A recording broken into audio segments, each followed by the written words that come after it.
Partager, c'est aimer, disaient mes parents pendant que ma sœur mettait encore mes pilules pour l'épilepsie dans sa poche. Arrête d'être si dramatique avec ta soi-disant maladie. Mais lorsque je me suis effondré au tribunal familial, en pleine audience sur l'héritage, le juge a ordonné une intervention médicale immédiate. Je m'appelle Adrien Dubois, j'ai 28 ans, et je vis avec l'épilepsie depuis l'âge de 15 ans. Dans ma famille, ma sœur cadette, Camille, a toujours été l'enfant chéri, tandis que j'étais le problème avec mon inconvénient état médical. Lorsque notre grand-mère, Madame Dubois, est décédée, me laissant un héritage plus important pour m'aider avec mes frais médicaux, ma sœur a commencé à voler mes médicaments. Mes parents ont rejeté mes préoccupations. Partager, c'est aimer, ont-ils dit. Je ne savais pas que ma prochaine crise d'épilepsie se produirait dans une salle d'audience, changeant tout. Avant de continuer cette histoire, faites-moi savoir d'où vous regardez dans les commentaires. Appuyez sur ce bouton j'aime et abonnez-vous pour savoir ce que le juge a découvert qui a finalement fait face à la vérité à ma famille. Mon parcours avec l'épilepsie a commencé lors de ma 2e année de lycée. J'étais assis en cours de mathématiques quand la pièce a soudainement commencé à tourner. Je me souviens que les lumières fluorescentes sont devenues incroyablement vives avant que tout ne devienne noir. Je me suis réveillé dans une ambulance, confus et terrifié. Après de nombreux tests et un séjour de 3 jours à l'hôpital, le neurologue a délivré le diagnostic épilepsie. La vie a changé radicalement après cela. Mon sac à dos portait maintenant des médicaments à côté de livres. Ma routine tournait autour d'horaires de dosage précis. Mes parents ont réagi avec un mélange de préoccupation et d'agacement, traitant ma condition comme un inconvénient plutôt qu'un problème médical grave. Essayez de ne pas en parler, disait ma mère avant les réunions de famille. Les gens se sentent mal à l'aise. Ma sœur Camille, 2 ans plus jeune, a rapidement appris comment ma condition pouvait lui bénéficier. Quand j'avais besoin de repos après une journée particulièrement difficile, mes parents me grondaient pour ne pas avoir aidé aux corvées. Pendant ce temps, Camille se portait volontaire pour prendre le relais, gagnant des éloges pour son altruisme. Lorsque mes médicaments me faisaient somnoler pendant les soirées cinéma en famille, mon père soupirait. Peut-être devrais-tu simplement aller te coucher, tandis que Camille se blottissait à ma place sur le canapé. Seule ma grand-mère, Élise Dubois, a vu clair dans cette dynamique. Retraitée, elle comprenait que l'épilepsie n'était pas quelque chose que je pouvais contrôler ou exagérer pour attirer l'attention. Lors des visites du week-end chez elle, elle a créé un espace où mes besoins médicaux étaient respectés. Ne t'excuse jamais de prendre soin de toi, me disait-elle. Ta santé n'est pas négociable. Mamie Élise tenait des journaux détaillés sur sa propre santé et m'encourageait à faire de même. Ensemble, nous avons créé un système de suivi des médicaments qui m'a aidé à maintenir une conformité parfaite. Elle m'a acheté une belle boîte en bois avec une serrure pour mes pilules, expliquant « Les médicaments sont personnels. Vous n'avez pas besoin de les exposer pour que tout le monde les voie ou les commente. » Lorsque j'ai emménagé dans mon propre appartement après l'université, j'ai trouvé un emploi de graphiste qui me permettait de travailler à distance si nécessaire. Mamie Élise était mon plus grand soutien. Elle m'a aidé à me meubler, en veillant à ce que j'ai une bonne armoire à pharmacie et une alimentation de secours pour mon système d'alarme en cas de panne. Mes parents, quant à eux, se demandaient si j'avais vraiment besoin de vivre seul et me suggéraient de déménager chez Camille, qui avait une chambre d'amis dans sa maison. L'idée de renoncer à mon indépendance pour vivre sous le regard scrutateur de ma sœur était inimaginable. Il y a 3 mois, Mamie Élise est décédée paisiblement dans son sommeil. Le chagrin m'a frappé par vagues, me laissant sans attache. Elle avait été ma défenseur, mon système de soutien, et souvent le seul membre de la famille qui validait mes expériences. Le lendemain de ses funérailles, alors que la famille se réunissait chez elle, je me suis retrouvé assis seul dans sa cuisine, tenant la boîte en bois de médicaments qu'elle m'avait donnée il y a des années. C'est à ce moment-là que l'avocat de la famille, Maître Dubois, a demandé à me parler en privé. Votre grand-mère a laissé des instructions spécifiques concernant sa succession, a-t-il expliqué gentiment. La majorité de ses actifs doivent être partagés entre vous et Camille, mais pas également. Elle vous a alloué 60% avec une note expliquant que c'était pour assurer vos soins médicaux continus. Il a fait une pause, ajustant ses lunettes. Elle a été très précise en voulant vous apporter une sécurité financière compte tenu de vos problèmes de santé. J'ai ressenti une vague de gratitude pour la prévoyance de ma grand-mère, suivie immédiatement d'une appréhension quant à la réaction de ma famille. Mes craintes étaient justifiées. Lorsque Maître Dubois a rassemblé tout le monde pour expliquer les dispositions du testament. La température de la pièce sembla chuter de plusieurs degrés. Le visage de ma mère se crispa tandis que mon père s'éclaircissait la gorge à plusieurs reprises. Camille, assise en face de moi, s'est transformée sous mes yeux. Son expression est passée de la surprise à quelque chose de plus sombre, de calculateur. Ce ne peut pas être ce que maman avait prévu, a dit ma mère. Adrien a toujours exagéré sa condition pour attirer l'attention. Maman a dû être confuse lorsqu'elle a pris ses dispositions. Maître Dubois est resté professionnel mais ferme.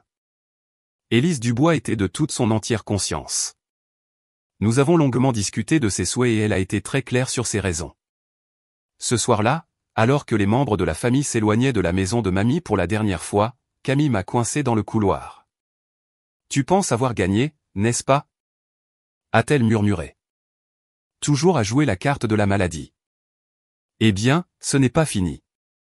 Dans les semaines qui ont suivi, j'ai remarqué que de petites choses disparaissaient dans mon appartement après les visites familiales.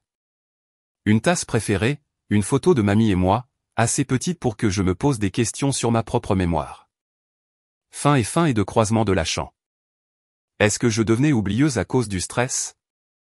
Puis un matin, j'ai ouvert mon distributeur de médicaments pour y trouver 3 pilules manquantes dans l'organisateur hebdomadaire. J'ai recompté, pensant avoir fait une erreur, mais j'étais certaine qu'elles avaient été là la nuit précédente. Lorsque j'ai appelé mes parents pour leur demander si quelqu'un était entré dans mon appartement, ma mère a soupiré. « M'accuserais-tu, Camille? Elle est passée t'apporter le dîner hier parce qu'elle s'inquiétait pour toi. C'est comme ça que tu la remercies. Je demande juste si quelqu'un aurait pu déplacer mes médicaments, ai-je précisé. Tu les as probablement pris et tu as oublié, a dit mon père avec dédain. Où tu les as fait tomber? As-tu vérifié sous le lavabo de la salle de bain? J'ai cherché partout, sans rien trouver. Lorsque j'ai appelé ma pharmacie pour un renouvellement anticipé, la pharmacienne m'a expliqué que mon assurance ne le couvrirait pas. Ce sont des médicaments contrôlés, a-t-elle expliqué avec des excuses. Nous ne pouvons pas les remplacer sans preuve de vol ou de perte.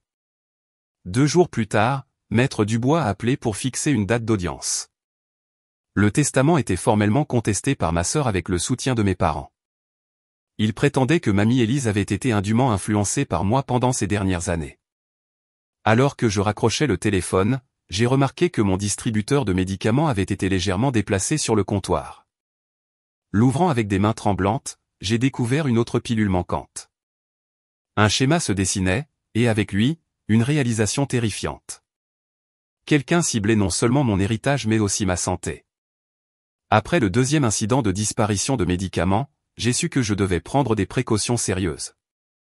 J'ai acheté un petit coffre-fort avec une serrure à combinaison et j'y ai rangé toutes mes bouteilles de médicaments sur ordonnance. Le coffre-fort a été placé dans le placard de ma chambre, caché derrière des bottes d'hiver et de vieux albums photos. Cela semblait excessif, même paranoïaque. Mais l'alternative était de risquer plus de doses manquantes d'un médicament que mon neurologue avait plusieurs fois souligné que je ne devais jamais sauter. Pendant près d'une semaine, mon système a fonctionné. J'ouvrais le coffre-fort chaque matin et soir, prenais ma dose prescrite et enfermais immédiatement les pilules restantes. La routine me procurait un sentiment de sécurité, aussi fragile soit-il. Puis est arrivé le dîner du dimanche chez mes parents, une tradition que mamie Élise avait toujours insisté pour maintenir et qui ressemblait maintenant à un champ de mine de tension et d'accusations tacites. « Tu as l'air fatigué », a commenté ma mère dès que je suis entré. « Prends-tu soin de toi ?»« Je vais bien », ai-je répondu automatiquement. La cuisine sentait le rôti de bœuf, le plat préféré de Camille, que notre mère ne préparait que pour les occasions spéciales. Je me demandais quelle réussite de ma sœur nous allions célébrer ce soir. Camille a obtenu une promotion au travail, a annoncé mon père juste à temps. Elle est maintenant directrice de compte junior. Camille est apparue du salon, portant une nouvelle robe et un sourire qui n'atteignait pas tout à fait ses yeux. Rien d'extraordinaire, a-t-elle dit avec une modestie apprise, juste une reconnaissance pour le travail acharné. Tout au long du dîner, la conversation a tourné autour des réalisations de Camille, des défis de son nouveau poste et de la façon dont elle avait toujours été destinée au succès. J'ai hoché la tête et souri aux bons endroits tout en calculant mentalement quand je pourrais partir poliment. Mon horaire de médicaments signifiait que je devais prendre ma dose du soir avant 20h30. Je dois partir vers 20 heures, ai-je mentionné lors d'une accalmie.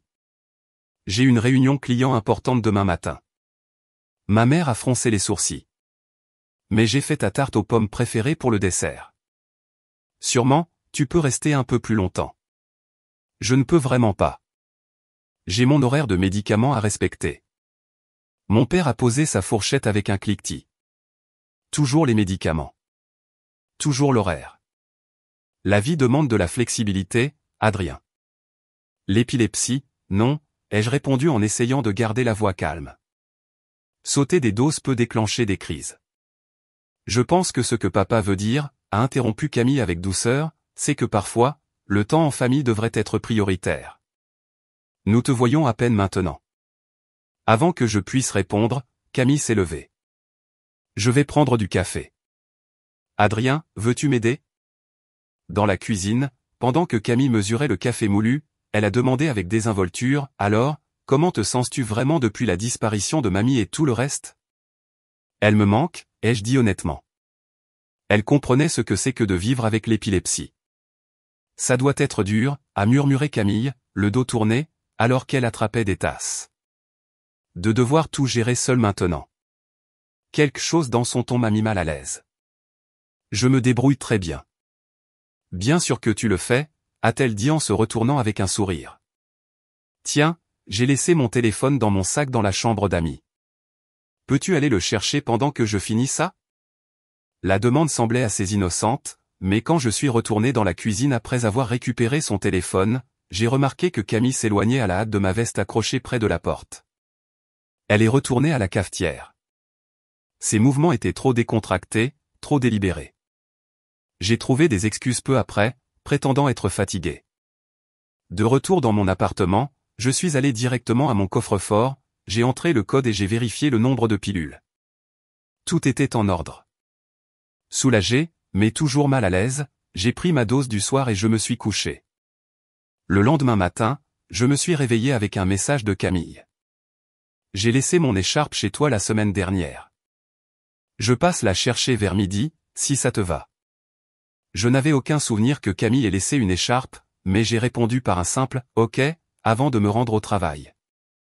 Quand je suis rentré chez moi ce soir-là, quelque chose n'allait pas. Rien n'était visiblement dérangé, mais l'énergie dans mon appartement avait d'une certaine manière changé. Je suis allé directement dans mon placard et j'ai ouvert le coffre-fort. 5 pilules manquaient dans mon organisateur hebdomadaire. La panique m'a submergé. Ce n'était plus quelques pilules ici et là. C'était suffisant pour déclencher potentiellement une grave crise si je ne pouvais pas les remplacer. J'ai appelé ma pharmacie immédiatement, expliquant la situation en détail. Je suis désolé, mademoiselle Dubois, a dit la pharmacienne, mais votre assurance ne couvrira pas un remplacement aussitôt. Ces médicaments sont strictement réglementés. Combien coûterait-il en hors forfait? Ai-je demandé désespérément. Le montant qu'elle a cité m'a fait tomber l'estomac. Sans couverture d'assurance, j'allais devoir débourser plusieurs centaines d'euros que je n'avais tout simplement pas avant ma prochaine paie. Ce soir-là, au dîner avec mes parents, j'ai décidé d'être direct. Je dois vous parler à tous les deux de quelque chose de sérieux, ai-je commencé, les mains serrées sous la table. Quelqu'un a volé mes médicaments contre l'épilepsie. Les sourcils de ma mère se sont levés. De quoi parles-tu? Des pilules ont disparu à plusieurs reprises. Au début, il n'y en avait qu'une ou deux, mais maintenant 5 ont disparu aujourd'hui. C'est dangereux pour moi de manquer des doses. Mon père a froncé les sourcils. Es-tu sûr de ne pas avoir mal compté ou de ne pas les avoir prises sans t'en souvenir? Je suis positive, je fais attention, ai-je précisé. C'est de ma santé dont nous parlons. Ma mère a soupiré dramatiquement. Et je suppose que tu penses que Camille les a prises. Pourquoi voudrait-elle tes médicaments? Je ne sais pas, ai-je admis, mais le calendrier correspond à ses visites. Camille a choisi ce moment pour entrer dans la salle à manger, portant un plat à gratin. Qu'est-ce qui correspond à mes visites? A-t-elle demandé innocemment. Ma mère a expliqué mes accusations tandis que l'expression de Camille passait de la confusion à la blessure. C'était une performance magistrale. Comment as-tu pu penser ça? La voix de Camille tremblait parfaitement. Je ne toucherai jamais à ta santé, Adrien. Jamais. Alors comment expliques-tu les pilules manquantes? Ai-je insisté. Mon père a claqué sa main sur la table. Ça suffit, Adrien, a-t-il dit. Je ne peux pas croire que tu accuserais ta sœur de quelque chose d'aussi grave sans preuve. Partager, c'est aimer, Adrien, a ajouté ma mère. Si tu es si inquiet de tomber à court, peut-être que tu devrais considérer que Camille pourrait avoir besoin de soutien de temps en temps. Arrête d'être si dramatique à propos de ta condition. Dramatique, ai-je répété avec incrédulité. L'épilepsie n'est pas quelque chose que je peux activer et désactiver par commodité. Sauter des doses peut entraîner des crises de rupture, qui peuvent être mortelles. Voilà, tu recommences, a dit ma mère en levant les yeux au ciel. Toujours le pire scénario avec toi. Camille a tendu la main sur la table pour me serrer la main, ses yeux écarquillés d'une fausse préoccupation. Je suis sûr que nous trouverons tes pilules manquantes. Peut-être qu'elles sont tombées quelque part dans ton appartement. J'ai retiré ma main, me sentant physiquement malade à cause du gaslighting. Durant le reste du dîner, Camille a maintenu son numéro de sœur concernée, proposant de m'aider à m'organiser avec mes médicaments. Mes parents la regardaient avec le sourire à sa générosité tout en me lançant des regards désapprobateurs. Alors que je rentrais en voiture, ma vision se brouillait de larmes de frustration. Dans la salle de bain ce soir-là, j'ai remarqué les signes avant-coureurs que mon corps m'envoyait. Le léger tremblement de ma main droite, la légère difficulté à focaliser mes yeux, la fatigue inhabituelle. C'étaient les précurseurs que j'avais appris à reconnaître au fil des années de vie avec l'épilepsie, des signaux indiquant que mes niveaux de médicaments étaient trop bas. Debout au lavabo, agrippant le comptoir pour me soutenir, j'ai fait face à la terrifiante réalité, ma propre sœur mettait ma vie en danger et mes parents encourageaient son comportement. Pire encore, je ne savais pas comment leur faire croire avant que quelque chose de vraiment catastrophique ne se produise. La semaine précédant notre audience judiciaire prévue, la situation a atteint un point de rupture. Je me suis réveillé mardi matin pour découvrir que près de la moitié de mes médicaments restants avaient disparu du coffre-fort. Le code avait été changé, ce qui ne pouvait signifier qu'une chose. Quelqu'un m'avait regardé le saisir. Mon esprit a flashé sur le dîner de dimanche quand je m'étais excusé pour prendre ma dose du soir. Camille m'avait-elle suivi? Le moment ne pouvait pas être plus mal choisi. Mon compte bancaire était presque vide après avoir payé le loyer, et ma prochaine paie n'était que dans 4 jours. Sans médicaments, je faisais face à une dangereuse lacune dans mon traitement. En désespoir de cause, j'ai appelé le cabinet de mon neurologue et j'ai expliqué la situation. C'est la nurse du docteur Moreau, Sophie, a dit la voix au bout du fil. Le docteur peut vous recevoir à 11 h ce matin. Pouvez-vous venir? 3 heures plus tard, j'étais assise dans le bureau du docteur Moreau, épuisée et effrayée. C'était une petite femme aux cheveux striés d'argent et à l'attitude sans détour qui m'avait toujours rassuré. Depuis combien de temps les médicaments disparaissent-ils? A-t-elle demandé, en consultant mon dossier. Environ 3 semaines, mais cela s'est aggravé. Hier, c'était la plus grande quantité prélevée jusqu'à présent. Et vous avez mis vos médicaments dans un coffre-fort. Mais quelqu'un a changé le code. L'expression du docteur Moreau s'est assombrie. Adrien, ce que vous décrivez est le vol d'une substance contrôlée. C'est un crime grave. Avez-vous déposé une plainte à la police? J'ai regardé mes mains. C'est compliqué. Je crois que c'est ma sœur qui les prend, mais je ne peux pas le prouver. Mes parents ne me croient pas.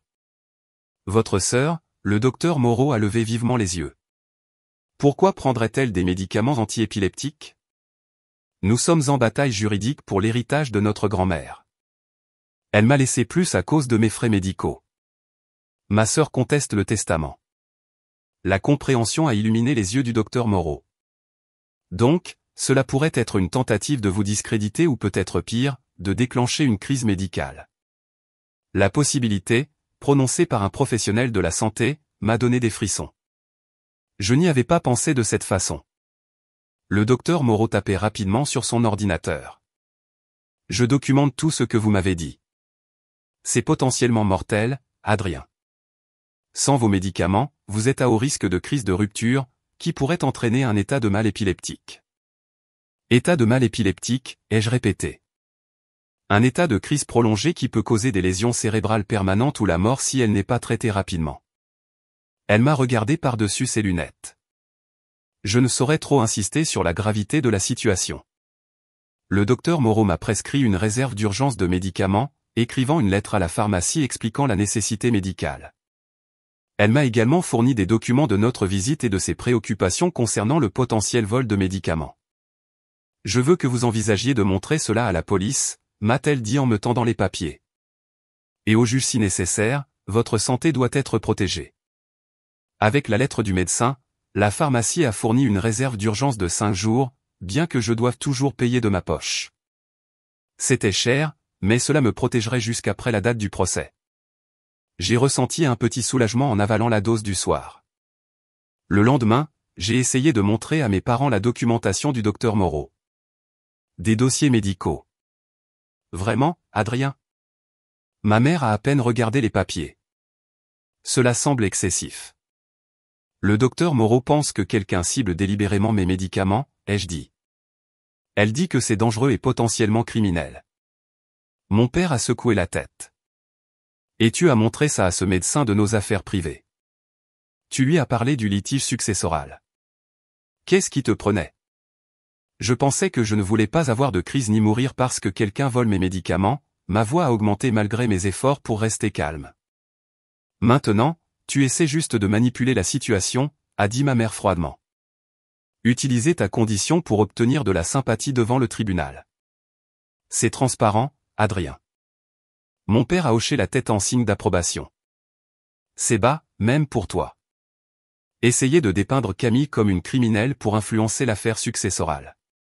Comme appelé, Camille est apparue dans l'encadrement de la porte, les yeux déjà pleins de larmes. C'est ce que tu penses de moi? A-t-elle demandé, sa voix se brisant parfaitement. Que je mettrais en danger ta santé pour de l'argent. Les médicaments ne disparaissent pas comme ça, ai-je dit, luttant pour garder ma voix stable. Et le calendrier correspond parfaitement à tes visites. Peut-être que tu prends plus que prescrit, Camille, a suggéré une pointe d'acier sous son ton blessé. Ou tu les vends toi-même. Ces médicaments ont une valeur dans la rue, tu sais. L'accusation était si scandaleuse que je ne pouvais que la regarder en état de choc. Mon père a mis son bras autour de Camille protecteur. Ça suffit, Adrien, a-t-il dit. Je ne veux pas que tu upsètes ta sœur avec ces accusations infondées. Le tribunal réglera tout la semaine prochaine. Je suis parti de chez mes parents en me sentant plus seul que jamais. Ce soir-là, mon amie Sophie est venue avec des plats à emporter et une oreille compatissante. Sophie avait été ma colocataire à l'université et avait été témoin de plusieurs de mes crises. Elle comprenait la réalité de ma condition d'une manière que ma famille n'avait jamais faite. Tu dois tout documenter, m'a-t-elle conseillé alors que nous étions assises sur mon canapé. Prends des photos de tes boîtes de pilules. Garde un journal exact de quand les pilules disparaissent. Note qui a eu accès à ton appartement. J'ai commencé à le faire, ai-je admis, mais ça me semble paranoïaque. Ce n'est pas paranoïaque si quelqu'un s'en prend effectivement à tes médicaments, a souligné Sophie. C'est sérieux, Adrien. Ta sœur a l'air dérangée. Le pire, c'est que mes parents l'encouragent. Ils l'ont toujours fait. L'expression de Sophie s'est durcie. Alors tu dois te préparer à te défendre toi-même sans leur soutien. Qu'est-ce que ton avocat dit? Maître Dubois est préoccupé. Il pense que la contestation du testament par Camille est faible, mais il s'inquiète du témoignage de mes parents. S'ils prétendent que mamie a été manipulée par toi, mais elle ne l'a pas été. Ta grand-mère était aussi vive qu'une attaque et elle comprenait exactement ce qu'elle faisait. J'ai hoché la tête, ressentant une vague de gratitude pour le soutien indéfectible de mon ami. La date du procès est lundi. Je dois juste passer le week-end en sécurité. Mais l'univers avait d'autres plans. Dimanche soir, alors que je me préparais à me coucher, une vague de vertige m'a frappé si soudainement que j'ai dû m'agripper au comptoir de la salle de bain pour me soutenir. Ma vision s'est brouillée sur les bords, et ma main droite a commencé à trembler de manière incontrôlable. C'étaient des signes avant-coureurs que j'avais déjà expérimentés, précurseurs d'une potentielle crise. J'ai revérifié si j'avais pris mes médicaments du soir et j'ai essayé de me calmer. Le stress pouvait abaisser mon seuil de crise, rendant un épisode plus probable. J'ai pratiqué les exercices de respiration que ma thérapeute m'avait enseignés, mais le sentiment de présage est resté. Quelque chose n'allait pas. Malgré les médicaments d'urgence du docteur Moreau, mon corps envoyait des signaux d'alarme. Alors que je montais dans mon lit, j'ai préparé mes vêtements de tribunal pour le lendemain matin et j'ai placé la documentation du docteur Moreau dans mon sac. Quoi qu'il arrive au tribunal demain, je serai prête à me battre pour moi-même, même si je devais le faire seul. Ce que je n'aurais pas pu anticiper, c'est à quel point la vérité se révélerait de manière spectaculaire, ou que ma plus grande vulnérabilité deviendrait ma plus forte preuve. Lundi matin, le ciel était d'un gris menaçant qui correspondait à mon humeur. J'avais mal dormi, me réveillant à plusieurs reprises, avec la nette impression que quelque chose n'allait pas dans mon corps. Mes membres étaient lourds, mes pensées légèrement déconnectées. Je reconnaissais ces symptômes avec la familiarité de quelqu'un qui vivait avec l'épilepsie depuis 13 ans. Mes niveaux de médicaments n'étaient pas là où ils devaient être, malgré la réserve d'urgence. Je me suis habillé soigneusement dans le tailleur bleu marine que j'avais préparé la veille, un cadeau de mamie Élise pour mon 27e anniversaire. Pour les occasions importantes, avait-elle dit avec un clin d'œil, elle aurait compris l'importance de l'audience d'aujourd'hui, combien était en jeu au-delà de l'héritage. Mes parents avaient insisté pour que nous conduisions ensemble au palais de justice, une performance d'unité familiale qui semblait étouffante. Camille était assise sur le siège passager avant, croisant parfois mon regard dans le rétroviseur. Il y avait quelque chose de triomphant dans son regard qui m'a donné des frissons. « As-tu pris tes médicaments ce matin ?» a demandé ma mère alors que nous approchions du palais de justice, son ton suggérant qu'elle était simplement prévenante. « Oui » ai-je répondu, sans mentionner le tremblement de ma main droite qui avait commencé en me brossant les dents. « Bien » a dit mon père. « Nous n'avons pas besoin d'épisode aujourd'hui. » Le palais de justice était un imposant bâtiment en pierre au centre-ville de Paris. Ses marches étaient déjà encombrées de monde malgré l'heure matinale. Maître Dubois nous attendait à l'entrée, sa mallette serrée dans ses deux mains. Son expression s'est éclaircie en me voyant, puis s'est légèrement assombrie lorsque ma famille s'est approchée. « Adrien » m'a-t-il salué chaleureusement. « Comment te sens-tu aujourd'hui ?» Avant que je puisse répondre, ma mère a interrompu. « Elle va bien. Faisons en sorte que ce soit réglé. » Maître Dubois m'a jeté un regard préoccupé mais n'a pas insisté davantage. Nous sommes dans la salle d'audience 3. Le juge Leroy préside. Elle est juste mais ne tolère pas les retards ou les drames. Alors que nous passions la sécurité et descendions le couloir de marbre, j'ai remarqué que Camille murmurait quelque chose à notre père.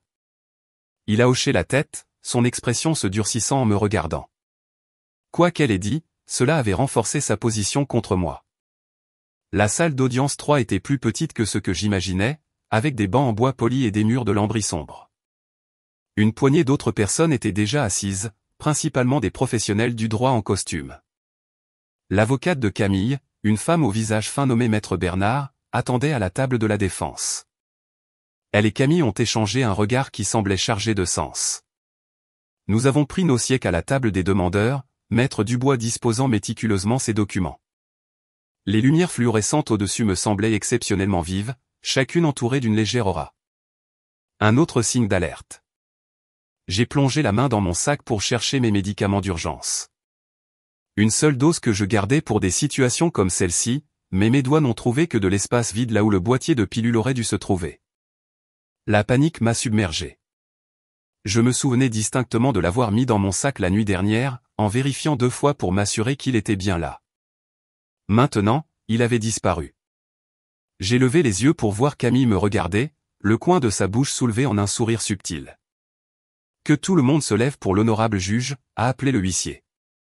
Nous nous sommes levés lorsque le juge est entré, une femme grande aux cheveux gris acier tirés en un chignon sévère. Elle a hoché la tête une fois avant de prendre sa place, nous indiquant de faire de même. Nous sommes ici dans l'affaire de la succession d'Élise Dubois, a commencé le juge Leroy, sa voix nette et autoritaire. J'ai examiné les documents des 2 parties. Avant de procéder, y a-t-il des questions préliminaires que le Conseil souhaite aborder ? Maître Dubois s'est levé. Votre honneur, je souhaiterais signaler au dossier que ma cliente, Mademoiselle Adrien Dubois, a soulevé de sérieuses préoccupations concernant sa sécurité personnelle et ses soins médicaux qui pourraient être pertinentes pour cette procédure. Le juge Leroy a levé un sourcil. Expliquez, conseiller. Mademoiselle Dubois a des raisons de croire que ses médicaments antiépileptiques sur ordonnance ont été volés à plusieurs reprises, potentiellement par des parties intéressées dans cette affaire. Elle possède des documents de son neurologue exprimant des inquiétudes quant à cette interférence avec son traitement médical. L'avocate de Camille a bondi sur ses pieds. Objection, votre honneur. Ces allégations sont totalement infondées et semblent être une tentative transparente de préjuger le tribunal contre ma cliente. Je déterminerai ce qui est pertinent ou non, maître Bernard, a dit le juge Leroy fermement. Maître Dubois, veuillez fournir au tribunal cette documentation. Alors que maître Dubois remettait les papiers au huissier, j'ai pris conscience d'un changement dans ma perception. La salle d'audience semblait reculer légèrement, les sons devenant étouffés comme si j'étais sous l'eau. Je reconnaissais l'aura qui précédait souvent une crise et j'ai agrippé le bord de la table, essayant de me rattacher. Votre honneur, disait l'avocate de Camille, ma cliente nie catégoriquement toute implication dans les médicaments de mademoiselle Dubois. De plus, nous soutenons que mademoiselle Dubois a un historique d'exagération de sa condition médicale pour attirer l'attention et le gain financier. Le juge Leroy a parcouru la documentation du docteur Moreau. Ce sont des préoccupations sérieuses soulevées par un professionnel de la santé. Maître Bernard, votre cliente a-t-elle une explication pour les médicaments manquants? Seulement que mademoiselle Dubois peut être négligente avec ses ordonnances ou peut-être en utilise plus que prescrit. Il n'y a absolument aucune preuve reliant ma cliente à des médicaments manquants. Le juge a tourné son attention vers moi. Mademoiselle Dubois, quand avez-vous remarqué pour la première fois que vos médicaments manquaient? J'ai essayé de me concentrer sur son visage, mais ma vision se rétrécissait. Il y a 3 semaines, votre honneur. Peu de temps après la lecture du testament de ma grand-mère, et vous croyez que votre sœur en est responsable, sur quelle preuve? J'ai ouvert la bouche pour répondre, mais les mots semblaient bloqués. Les lumières de la salle d'audience étaient maintenant douloureusement vives, chacune pulsant avec une intensité surnaturelle. Je perdais le contrôle de ma conscience, glissant vers la crise que j'essayais désespérément d'empêcher. Mademoiselle Dubois, a rappelé le juge Leroy, son expression passant de la curiosité professionnelle à l'inquiétude. Elle était là quand les pilules ont disparu, ai-je réussi à dire, commençant à bafouiller. La dose d'urgence a disparu de mon sac aujourd'hui. Le juge s'est penché en avant, le front plissé. Mademoiselle Dubois, allez-vous bien? Je n'allais pas bien. L'aura s'intensifiait, la réalité se déformait autour de moi. Je me suis tourné désespérément vers maître Dubois. Ça arrive? Ai-je murmuré. Crise. Les yeux de maître Dubois se sont écarquillés de reconnaissance. Votre honneur, ma cliente est en train de vivre une urgence médicale. Elle semble avoir une crise. J'ai besoin d'aide médicale dans la salle d'audience 3. Immédiatement. Le juge Leroy a ordonné sèchement au huissier, qui s'est rapidement dirigé vers la porte. J'étais consciente des mouvements autour de moi, des voix s'élevant dans l'alarme, mais elles semblaient lointaines, sans rapport avec mon expérience immédiate. Mon corps n'était plus sous mon contrôle. Le tremblement de ma main s'était transformé en secousse violente, et ma vision se fracturait en motifs kaléidoscopiques. « Donnez-lui de l'espace !» a crié quelqu'un. Elle fait semblant. Est venue la voix de Camille, bien que je ne la vois plus. Elle fait toujours ça pour attirer l'attention. « Reculez, s'il vous plaît !» a commandé le juge Leroy. Huissier, dégagez la zone autour de mademoiselle Dubois. Mon dernier souvenir clair fut celui de glisser de ma chaise, mon corps cédant complètement à la crise. J'ai entendu le soupir de ma mère, la malédiction de consternation de mon père, puis ma conscience s'est fragmentée alors que la grande crise tonico-clonique s'installait. À travers la brume d'une semi-conscience qui accompagne parfois les crises, j'ai enregistré des fragments de la scène. Le juge Leroy s'agenouillant à mes côtés, sa robe judiciaire tirée sur le sol, le huissier radio-communiquant urgemment pour les ambulanciers, maître Dubois retirant sa veste pour la placer sous ma tête, et Camille debout à l'écart des autres, son expression un mélange complexe d'horreur et de calcul alors qu'elle serrait son sac contre elle. Les ambulanciers sont là, a annoncé quelqu'un. Elle a de l'épilepsie, expliquait maître Dubois au secouriste. Elle croit que quelqu'un lui vole ses médicaments. La tension artérielle baisse, a dit un ambulancier. Depuis combien de temps a-t-elle des crises? Près de 3 minutes maintenant. Nous devons lui administrer des médicaments anti-crise d'urgence. Quelqu'un sait ce qu'elle prend habituellement? Cela devrait figurer dans ses dossiers médicaux, a dit le juge Leroy. Et je veux que ces dossiers soient envoyés dans mon cabinet immédiatement, ainsi que les effets personnels de mademoiselle Dubois et ceux de sa sœur. Votre honneur, vous ne pouvez pas penser, a commencé Camille. Maître Bernard, contrôlez votre cliente, a ordonné le juge Leroy. Huissier, je veux que le sac de mademoiselle Camille Dubois soit saisi et inventorié comme preuve potentielle. Personne ne quitte cette salle d'audience avant que je n'ai déterminé exactement ce qui s'est passé ici. Pendant que les ambulanciers travaillaient à me stabiliser, me préparant à me transporter à l'hôpital, la voix du juge Leroy a traversé ma conscience en déclin avec une clarté cristalline. Cette audience est suspendue dans l'attente de l'enquête sur une possible activité criminelle. Si je découvre que quelqu'un a délibérément interféré avec le traitement médical de mademoiselle Dubois, il y aura de graves conséquences. Ce furent les dernières paroles que j'ai entendues avant que ma conscience ne disparaisse complètement. Mon corps continuant sa rébellion désespérée contre la privation de médicaments qu'il avait subie. Je me suis réveillé au bip régulier des moniteurs hospitaliers et à l'odeur antiseptique distinctive d'un établissement médical. Mes paupières me semblaient incroyablement lourdes, mais j'ai réussi à les ouvrir juste assez pour distinguer une silhouette floue assise à côté du lit. Alors que ma vision s'éclaircissait, le visage inquiet de Sophie est devenu net. « Salut, te voilà » a-t-elle dit doucement, en me tendant la main. « Tu nous as vraiment fait peur. » Ma gorge était sèche, ma langue épaisse et inerte. Sophie m'a tenu une tasse d'eau avec une paille jusqu'à mes lèvres, et le liquide frais m'a apporté un soulagement béni. « Qu'est-ce qui s'est passé ?» ai-je réussi à demander, bien que les mots soient sortis bafouillés. « Tu as eu une crise au tribunal. » « Une mauvaise. Les ambulanciers ont dû te donner des médicaments d'urgence pour l'arrêter. » Des fragments de mémoire sont revenus, les lumières vives du tribunal. La sensation de glisser loin de la réalité, le juge Leroy ordonnant une aide médicale. « Depuis combien de temps suis-je ici ?»« Environ 6 heures, a répondu Sophie, en regardant sa montre. Il est un peu plus de 16 heures. Un médecin est entré dans la pièce, un tableau en main. C'était une femme d'âge moyen aux yeux gentils et à l'attitude sans détour. « Mademoiselle Dubois, je suis le docteur Leroy, a-t-elle dit. Vous êtes à l'hôpital universitaire Necker enfant malade. Vous avez eu une crise tonico-clonique prolongée qui a nécessité une intervention d'urgence. Était-ce grave ? Ai-je demandé, bien que je connaissais déjà la réponse d'après la gravité de son expression. C'était préoccupant, a confirmé le docteur Leroy. La crise a duré plus de 5 minutes, ce qui la classe dans la catégorie de l'état de mal épileptique. Nous avons dû administrer des anticonvulsivants intraveineux pour l'arrêter. Elle a consulté son tableau. Votre analyse sanguine a montré des niveaux dangereusement bas de votre médicament anti-crise, bien en dessous de la plage thérapeutique. Pouvez-vous me dire pourquoi cela pourrait être ? Avant que je puisse répondre, on a frappé à la porte. Un homme grand en uniforme de police est entré, suivi de maître Dubois. Mademoiselle Dubois, voici le lieutenant Martin, a présenté maître Dubois. Il a quelques questions si vous vous sentez prête. Le docteur Leroy a jeté un regard sévère au lieutenant. Ma patiente se remet d'un événement médical grave. Je n'autoriserai que des questions brèves et je resterai présente. Le lieutenant Martin a hoché la tête respectueusement. Compris, docteur. Mademoiselle Dubois, j'enquête sur une possible affaire de vol de médicaments sur ordonnance. Le juge Leroy a ordonné un examen de vos effets personnels et de ceux de votre sœur suite à votre crise au tribunal. Il a fait une pause, semblant choisir ses mots avec soin. Nous avons trouvé 3 flacons de médicaments sur ordonnance dans le sac de votre sœur. Les étiquettes correspondent à votre nom et à vos médicaments.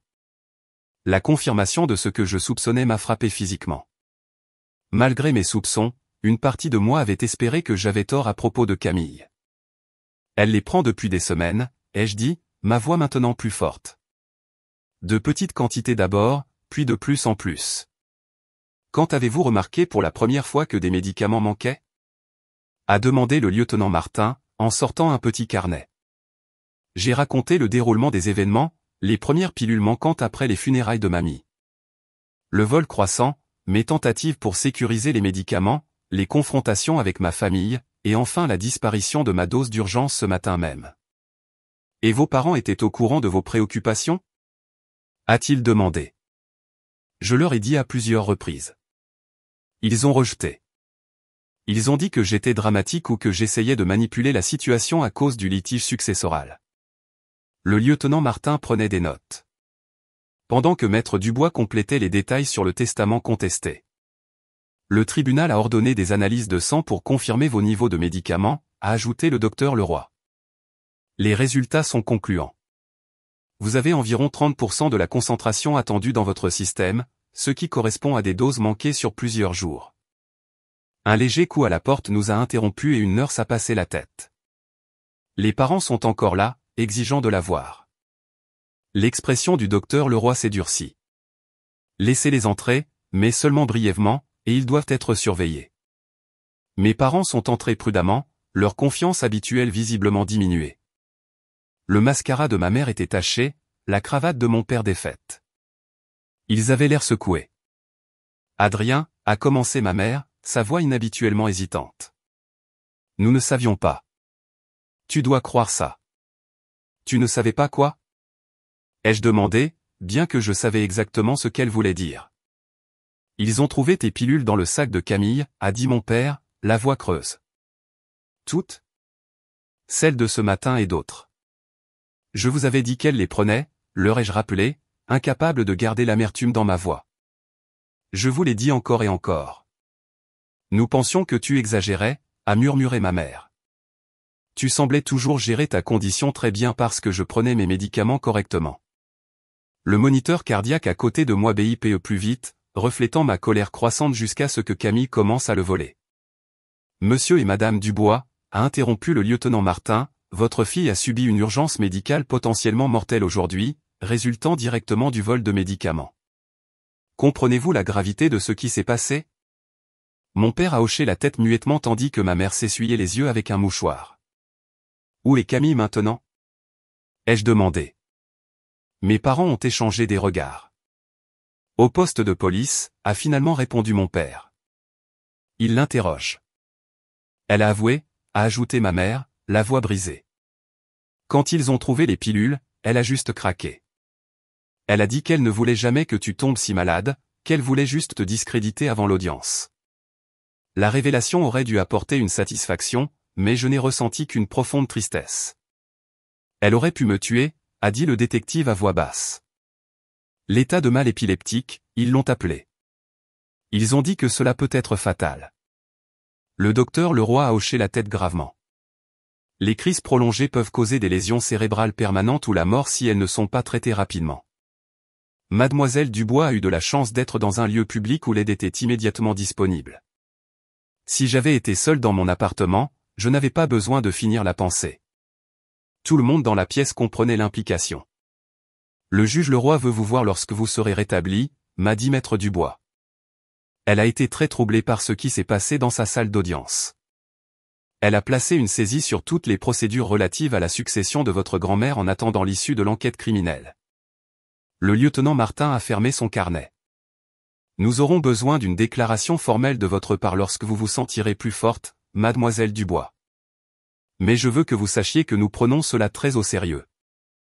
Le vol de médicaments sur ordonnance est un crime grave, et compte tenu des conséquences potentielles, des charges supplémentaires peuvent s'appliquer. Mes parents ont tressailli à ces mots, la réalité de leur fille face à des accusations criminelles semblant clairement s'imposer. Elle a dit qu'elle en vendait, a avoué ma mère d'une petite voix. À des étudiants qui les utilisent comme stimulants pour étudier. C'est comme ça qu'elle s'est payée cette nouvelle voiture le mois dernier. La révélation m'a frappé comme un coup physique. Non seulement Camille avait volé mes médicaments pour me saboter, mais elle en profitait, mettant d'autres personnes en danger en plus. Je pense que c'est suffisant pour l'instant, a dit fermement le docteur Leroy, notant ma détresse. Mademoiselle Dubois a besoin de repos. Alors que le lieutenant Martin et mes parents se préparaient à partir, mon père s'est retourné, le visage marqué de regret. Nous aurions dû te croire, Adrien, a-t-il dit. Je ne sais pas si tu peux jamais nous pardonner, mais nous sommes tellement désolés. Après leur départ, Sophie m'a serré la main. Ta grand-mère serait fière de toi. Tu sais, tu t'es battu pour toi-même quand personne d'autre ne le faisait. Je n'aurais pas dû avoir à me battre contre ma propre famille, ai-je murmuré, les larmes venant enfin. Pas pour quelque chose comme ça. Maître Dubois est resté derrière après le départ des autres. Le juge Leroy m'a demandé de vous dire qu'elle a l'intention d'appliquer le testament de votre grand-mère exactement tel qu'il est écrit.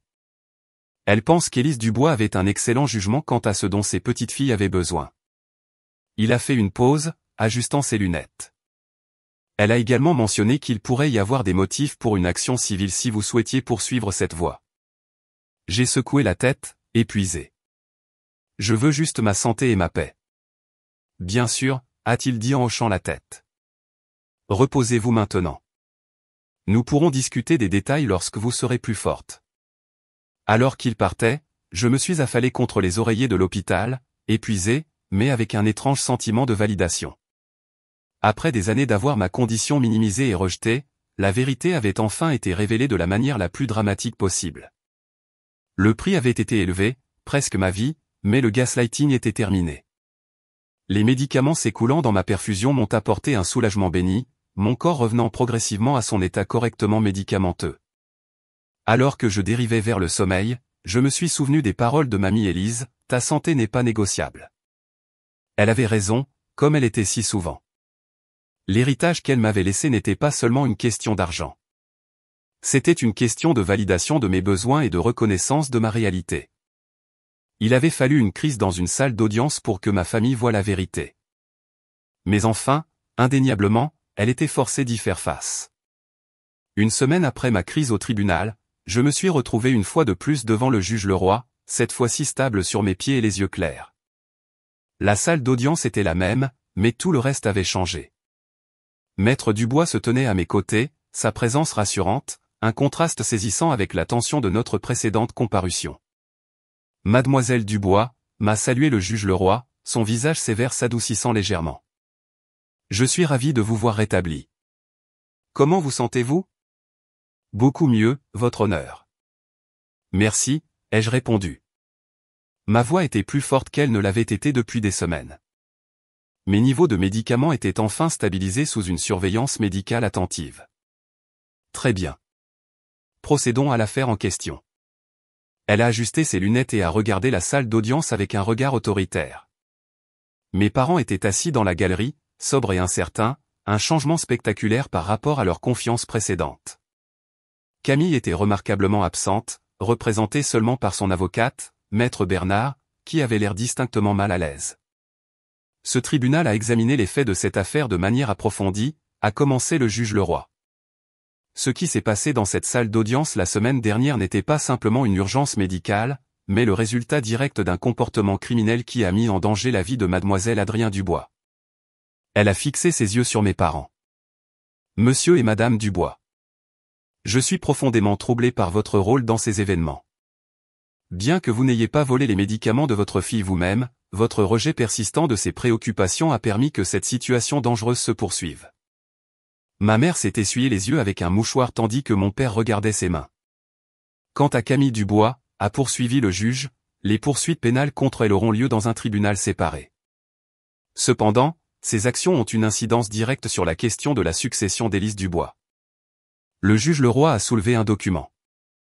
J'ai ici le dernier testament d'Élise Dubois. Après l'avoir examiné en détail et confirmé qu'il a été exécuté en pleine capacité mentale et sans influence indue, je l'applique dans son intégralité. Elle a fait une pause, en établissant un contact visuel avec moi. De plus, j'ajoute des dispositions pour protéger les intérêts de mademoiselle Adrien Dubois. Premièrement, le syndic établira une fiducie médicale pour garantir que les besoins de soins de santé de mademoiselle Dubois soient satisfaits sans interférence.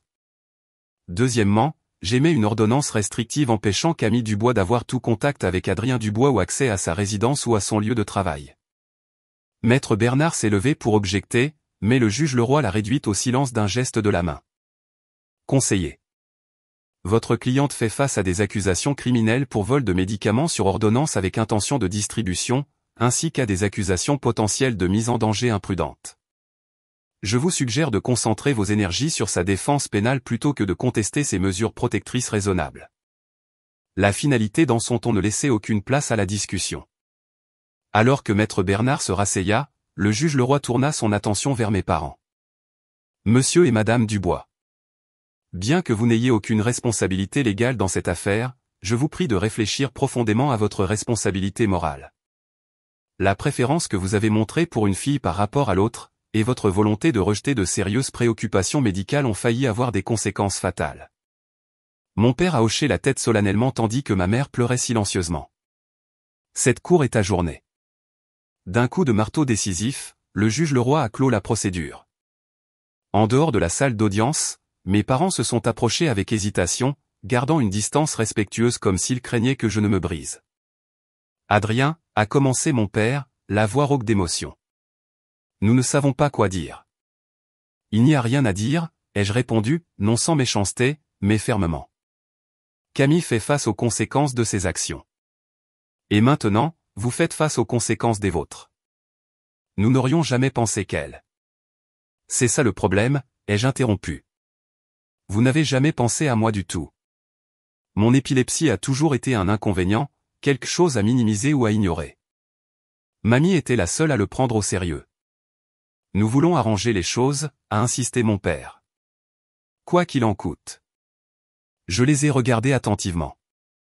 La colère que j'avais portée si longtemps avait été remplacée par quelque chose de plus calme, de plus résolu.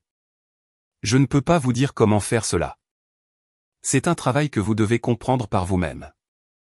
Alors qu'il se tenait là, l'air perdu et diminué, j'ai ressenti un étrange sentiment de pouvoir. Pas vindicatif, mais autoprotecteur. J'ai besoin d'espace, leur ai-je dit. Quand je serai prête à parler, je vous contacterai. Dans les semaines qui ont suivi, les procédures judiciaires contre Camille ont progressé. Elle avait été prise non seulement avec mes médicaments, mais aussi avec plusieurs autres médicaments sur ordonnance qu'elle avait apparemment vendus sur le campus. Le détective m'a appelé pour m'informer qu'elle faisait face à de multiples accusations criminelles et à la possibilité d'une peine de prison importante. Pendant ce temps, je me suis retrouvé inopinément libre. L'héritage étant sécurisé et ma santé stabilisée, j'ai pu emménager dans un nouvel appartement dans un immeuble sécurisé, créant une distance physique des dynamiques familiales toxiques qui m'avaient mis en danger pendant si longtemps. Sophie m'a aidé à m'installer, à arranger les meubles et à accrocher les rideaux. « Comment te sens-tu » m'a-t-elle demandé alors que nous nous effondrions sur mon nouveau canapé après une journée de déballage. « Avoir ton propre endroit selon tes conditions » Surréaliste, ai-je admis. Mais bien. Très bien. Mon neurologue, le docteur Moreau, était satisfaite de mon rétablissement. « Vos niveaux de médicaments sont parfaits », m'a-t-elle dit lors de mon rendez-vous de suivi. Et la fiducie médicale que le juge a établie garantit que vous n'aurez jamais à vous soucier de payer votre traitement. Mamie serait heureuse de ça, ai-je dit. Elle s'inquiétait toujours de mes frais de santé. C'était une femme sage, a convenu le docteur Moreau. De nombreuses familles ont du mal à comprendre les maladies chroniques comme l'épilepsie. L'invisibilité de celle-ci peut rendre difficile pour eux d'en saisir la gravité. Ma famille allait au-delà du manque de compréhension, ai-je dit avec une ironie mordante. Ils ont activement permis à quelqu'un qui me mettait en danger. Le docteur Moreau a hoché la tête avec sympathie. La route pour reconstruire ces relations sera longue si vous choisissez de l'emprunter. Je ne suis pas sûr de vouloir le faire, ai-je admis. Pas encore, en tout cas. Mes parents ont poursuivi leur campagne d'excuses, envoyant des lettres et des messages vocaux soigneusement formulés exprimant leur remords. J'ai lu et écouté chacun d'eux, mais j'ai maintenu ma distance, me donnant l'espace pour guérir, pas seulement physiquement, mais émotionnellement. Un soir, une lettre formelle est arrivée de mes parents. Contrairement à leur message précédent, celle-ci reconnaissait non seulement les événements récents, mais des années de favoritisme et de rejet.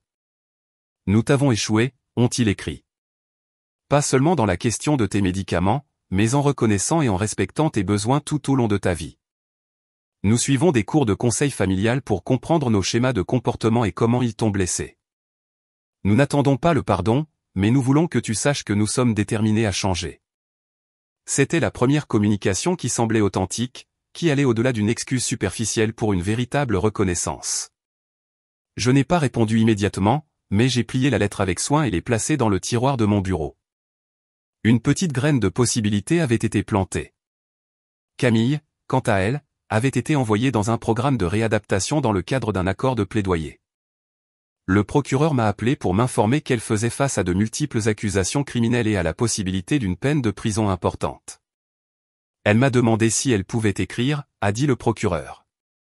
Je lui ai dit que cela violerait l'ordonnance restrictive, mais que je transmettrais la demande. Pas maintenant, ai-je répondu fermement. Peut-être jamais. La communication la plus inattendue est venue du juge Leroy lui-même. Une note manuscrite est arrivée sur un papier à en-tête judiciaire lourd. « Cher Adrien », commençait-elle. « J'espère que ceci vous trouve bien. Je voulais vous contacter avant l'événement de la Fondation pour exprimer mon admiration pour votre courage à partager votre expérience. Au cours de mes années sur le banc, j'ai vu de nombreuses familles déchirées par des différends successoraux, mais peu de cas m'ont affecté aussi profondément que le vôtre.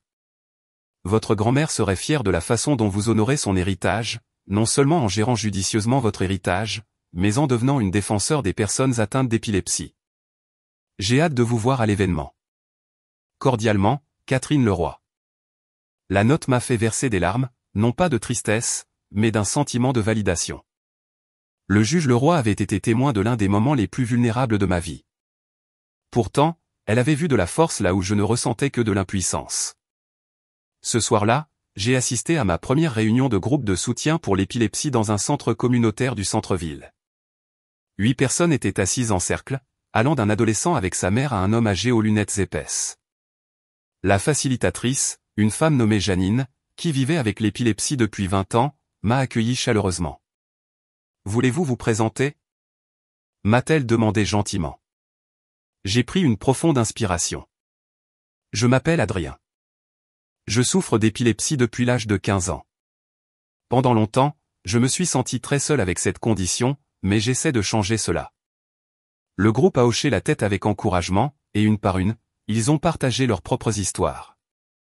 Certains avaient des familles solidaires qui s'étaient renseignées sur l'épilepsie, tandis que d'autres avaient fait face à la discrimination et à l'incompréhension. L'adolescent, Alexandre, a décrit sa frustration face à ses camarades de classe qui le traitaient différemment après avoir assisté à une crise. Les gens agissent comme si l'épilepsie était ce que je suis, pas juste quelque chose que j'ai, a-t-il dit. Je sais exactement ce que tu veux dire, ai-je répondu. Ma famille me traitait comme si j'étais ma condition, comme si elle me définissait complètement. Comment as-tu géré cela ? A demandé Alexandre. J'ai réfléchi à la question avec soin. Pas bien au début. J'essayais de le minimiser, de prétendre que cela m'affectait moins qu'en réalité. Mais finalement, j'ai appris que prétendre ne faisait qu'empirer les choses. Maintenant, j'essaie d'être honnête sur mes besoins sans excuse. Au fur et à mesure que la réunion progressait, j'ai partagé plus que je n'avais prévu, y compris une version condensée de ce qui était arrivé avec Camille. À ma grande surprise, plusieurs membres du groupe ont hoché la tête en signe de reconnaissance. Le sabotage médical est plus courant que les gens ne le pensent, a expliqué Janine, surtout dans les familles où il y a déjà de la dysfonction ou de la compétition. Ce qui vous est arrivé était extrême, mais le rejet des symptômes est quelque chose que la plupart d'entre nous ont vécu. À la fin de la réunion, j'avais échangé mes coordonnées avec plusieurs membres et accepté de revenir la semaine suivante. En me dirigeant vers ma voiture, je me suis senti plus légère, comme si partager mon histoire avait allégé son poids. Le lendemain matin, j'ai reçu un texto de ma mère, « Je pense à toi aujourd'hui. J'espère que tu prends soin de toi. Bisous, maman. » C'était un message simple, mais notable pour ce qu'il ne contenait pas. Aucune demande de réponse, aucune culpabilité, aucun rejet de ma condition, juste de la reconnaissance et des vœux sincères. J'ai répondu par un bref merci après une courte hésitation. De petits pas, vraiment. Au fil des semaines, j'ai continué à construire ma nouvelle vie. La fiducie médicale établie par le juge Leroy garantissait que mes besoins en soins de santé étaient entièrement couverts. J'ai utilisé une partie de mon héritage pour créer un fonds d'urgence, quelque chose dont mamie Élise avait toujours souligné l'importance, surtout pour une personne souffrant d'une maladie chronique. Le reste, je l'ai investi prudemment en suivant les conseils du conseiller financier que Maître Dubois m'avait recommandé.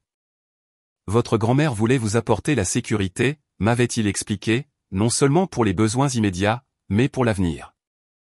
La veille de la collecte de fonds de la Fondation pour l'épilepsie, j'ai rendu visite à mamie Élise au cimetière, apportant un bouquet de ses marguerites préférées. Le cimetière était paisible en fin d'après-midi, des oiseaux chantant dans les chênes qui bordaient les lieux. J'aimerais que tu puisses me voir maintenant, mamie, ai-je dit doucement, arrangeant les fleurs contre sa pierre tombale. Tu disais toujours que j'étais plus forte que je ne le pensais. Je crois que je commence enfin à te croire. Je lui ai parlé du groupe de soutien, de mes progrès en thérapie, de l'engagement de conférencière.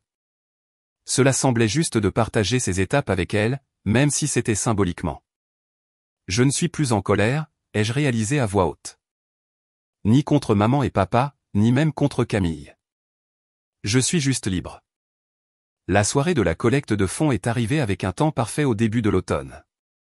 Le lieu, une élégante salle de bal d'hôtel, était remplie de professionnels de la santé, de militants, de patients et de leurs familles.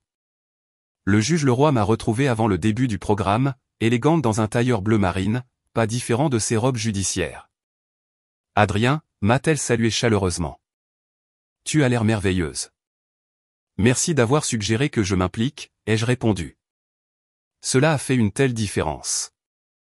Je suis heureuse. Parfois, le but peut être trouvé dans les expériences les plus difficiles.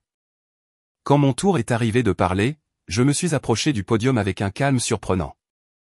Les visages qui me regardaient étaient attentifs, ouverts, exemple du jugement que j'avais redouté si longtemps. Je m'appelle Adrien Dubois, ai-je commencé. Pendant 13 ans, j'ai vécu avec l'épilepsie. Pendant la majeure partie de ce temps, j'ai cru que ma condition était un fardeau que je devais minimiser, cacher ou pour lequel je devais m'excuser. Ma famille a renforcé cette croyance par des années de rejet et finalement par des actions qui m'ont presque coûté la vie. J'ai partagé mon histoire simplement et honnêtement, de l'approche de soutien de ma grand-mère à la crise dans la salle d'audience et à ses conséquences.